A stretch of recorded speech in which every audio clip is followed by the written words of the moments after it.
Doutor, e qualquer pessoa pode tomar? Na verdade, Israel, assim, em geral, qualquer pessoa pode tomar.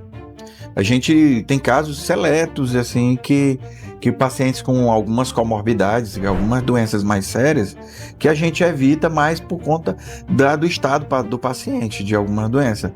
Mas, em linhas gerais, não há contraindicação absoluta, não. Qualquer médico pode prescrever? Porque tem gente também que toma por conta própria, não é indicado também tomar por conta própria, né, doutor? Certo. No Brasil, qualquer médico pode prescrever, porque a prescrição médica é um ato médico, tá? Mas quem é que deve prescrever o Monjaro? As canetinhas, porque não é só do Monjaro que a gente tem que falar. Existe a semaglutida, que é o Ozempic, o Wegovy. Existe a tizepatida. É mais difícil, às vezes, falar o nome do que comprar. Que é o Monjaro, né? Todas as duas são muito boas, o Monjaro é mais potente, né? Qualquer médico que tenha habilidade com essa medicação pode prescrever. Agora, o que acontece é que nem todos os médicos têm esse conhecimento, essa habilidade. Geralmente, quem é o médico indicado? Pode ser o clínico preparado, né? Clínico geral, e o cardiologista e o endocrinologista. Eu, particularmente, eu gosto de tratar... Eu trato algumas pessoas com Monjaro, mas eu gosto mesmo de indicar, lá na clínica eu gosto de indicar para os endocrinologistas que trabalham com a gente, porque são especialistas muito bem formados e que eu tenho uma total confiança em passar para eles. Porque tem que ter aquele acompanhamento e tal, e eu acredito que essas especialidades aí são os que mais estão preparados para isso. O que acontece é que, eu vou dizer para vocês, o Monjaro foi lançado nos Estados Unidos pelo laboratório Lilly, tá? Essa medicação, esse laboratório, ele tem a patente. Ele desenvolveu, pesquisou e, por direito, ele tem o uso exclusivo da medicação no mundo, certo? E em todos os lugares vai ser vendido o Monjaro. Existem alguns países no mundo em que, por exemplo, o Paraguai, em que essa medicação não atende patente. E lá existem alguns laboratórios que produzem o Monjaro e vendem. Uhum. Só que no Brasil, a comercialização é exclusiva do Monjaro. A Anvisa, ela analisou e liberou o uso do Monjaro, tá? Mas acontece que pessoas conseguem contrabandear essas medicações do Paraguai para o Brasil.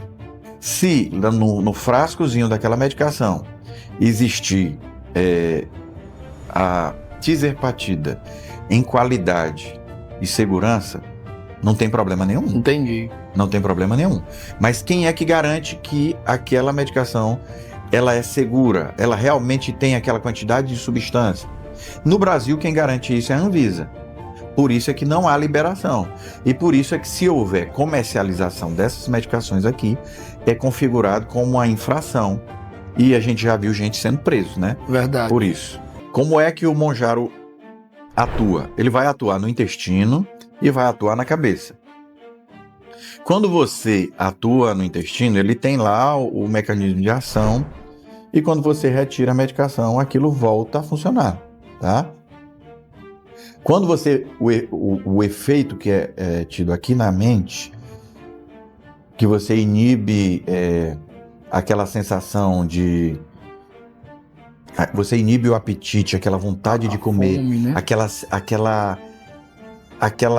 aqueles impulsos por alimentação, que você inibe a ansiedade, porque até nisso o Monjaro atua, tem efeito. Aquilo começa a voltar, certo? Mas vamos lembrar, será que é só o Monjaro que vai fazer o indivíduo emagrecer? Não, aí é onde mora o problema. O tratamento, o Israel é o nosso exemplo, perdeu aí esse tanto de peso, o que ele fazia? Israel, vamos na pizzaria hoje, vamos lá trocar umas ideias, comer uma comida diferente. Mas, doutor, eu não vou porque eu não consigo comer.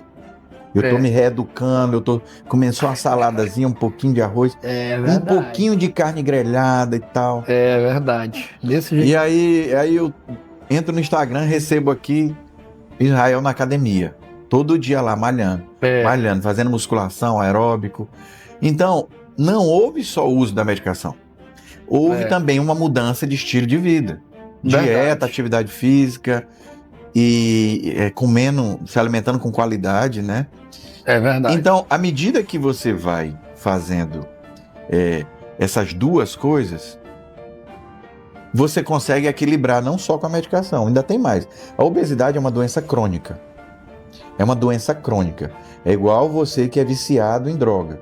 O dia que você tira, você vai usar a droga, mas vai o tempo todo estar cuidando para não ter uma recaída. Obesidade, você emagrece, mas vai ter o tempo todo o cuidado de não começar a comer de novo e engordar tudo. Você não engorda de novo, né? Então, uma doença crônica, vamos lá, pressão alta, diabetes.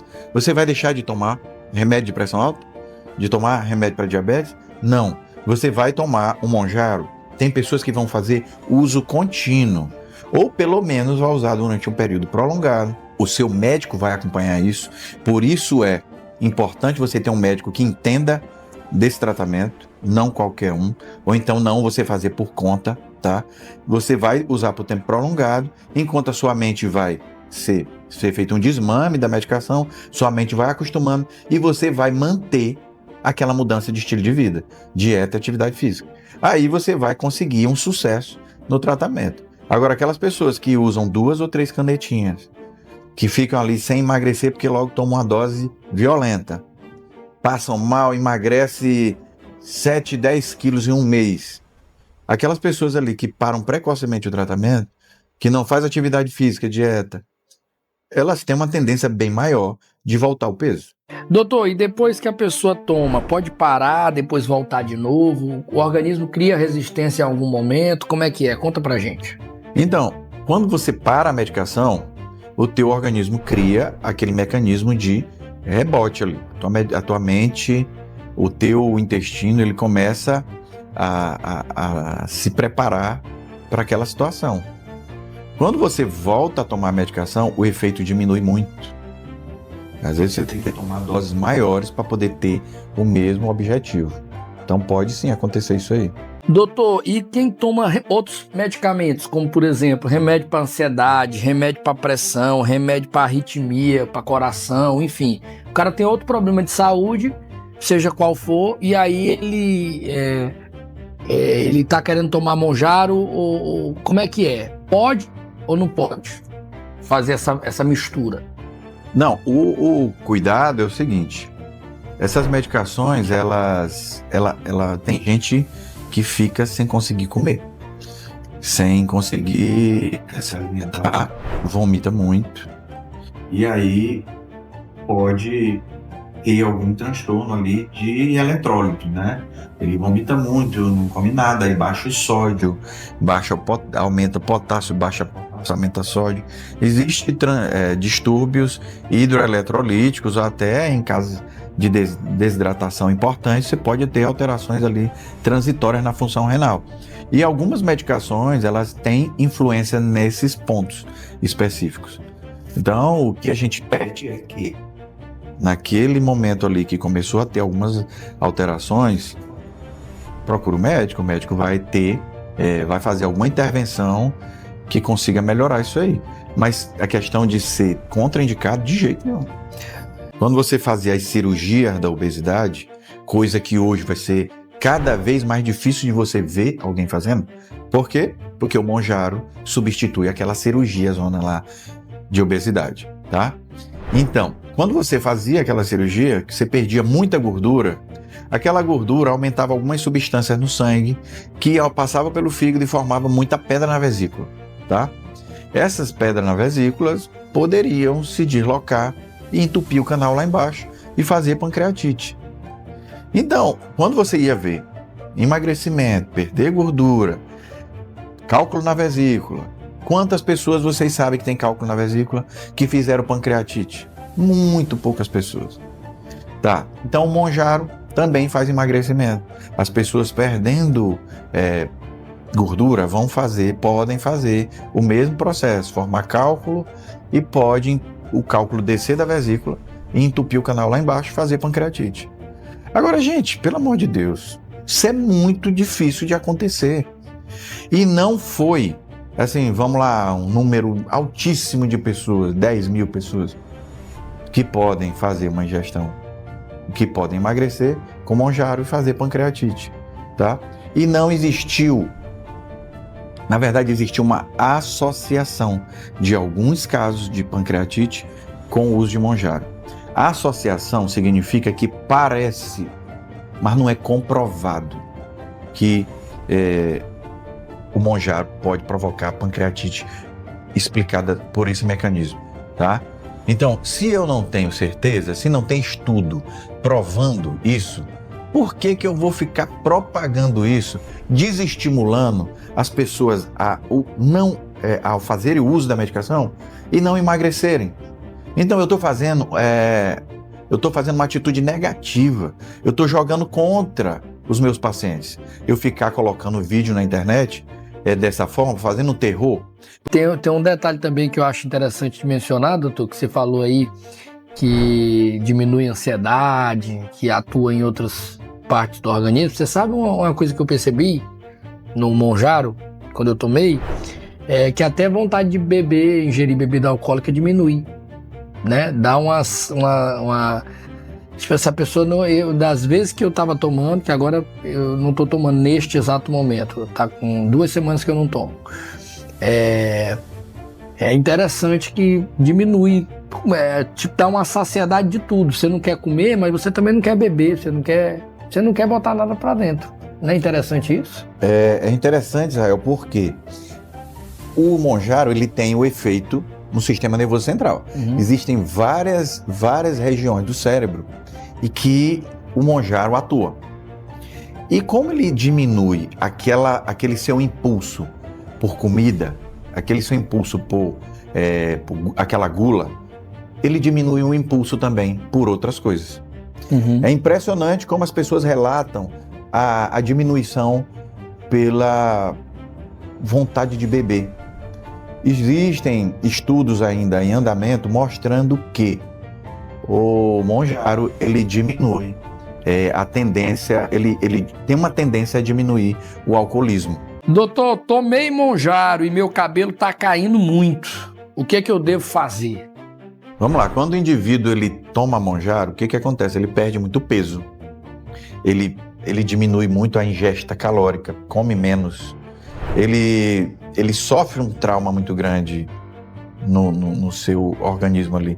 Quando o uso é muito intenso, quando perde muito peso, em tempo muito rápido.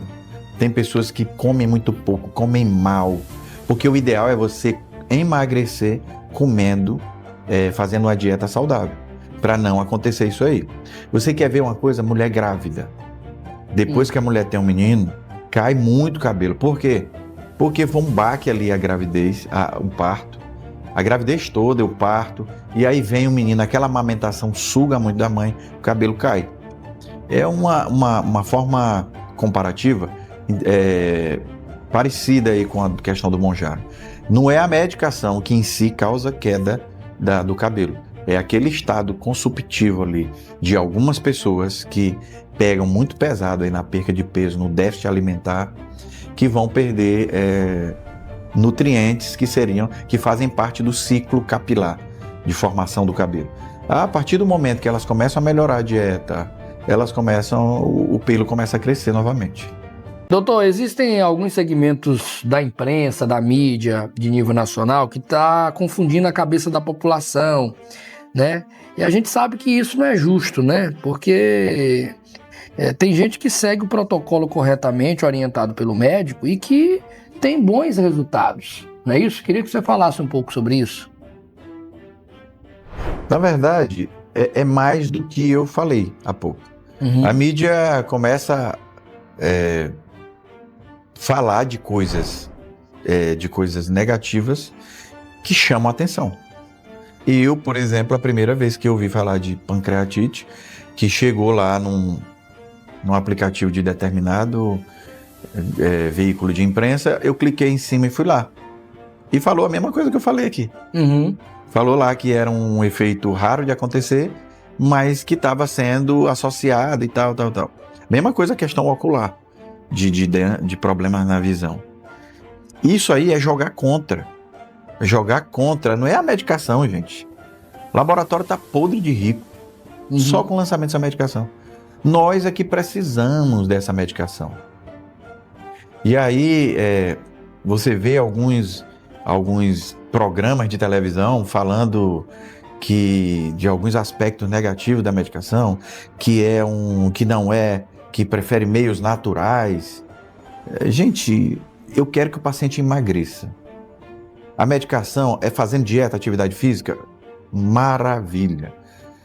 Agora, se precisa da ajuda de uma medicação como essa, maravilha também. Por quê? Porque a medicação traz muitos benefícios. Como eu acabei de falar, muitos benefícios cardiovasculares, benefícios outros aí que a gente falou, comportamentais. Então, por que não usar essa medicação em pacientes que podem adquirir essa medicação? Aí eu ouvi uma coisa que eu fui assim no céu e voltei para não reagir. Doutor, mas tem que fazer a dieta, atividade física. Eu não prescrevo de jeito nenhum essa medicação porque é química e a gente não deve usar química. Eu respeito quem tem essa opinião, mas eu não recomendo que sigam essa opinião. Por quê? Porque essa medicação, já se provou que ela é segura e eficaz. Então e ela salva vidas.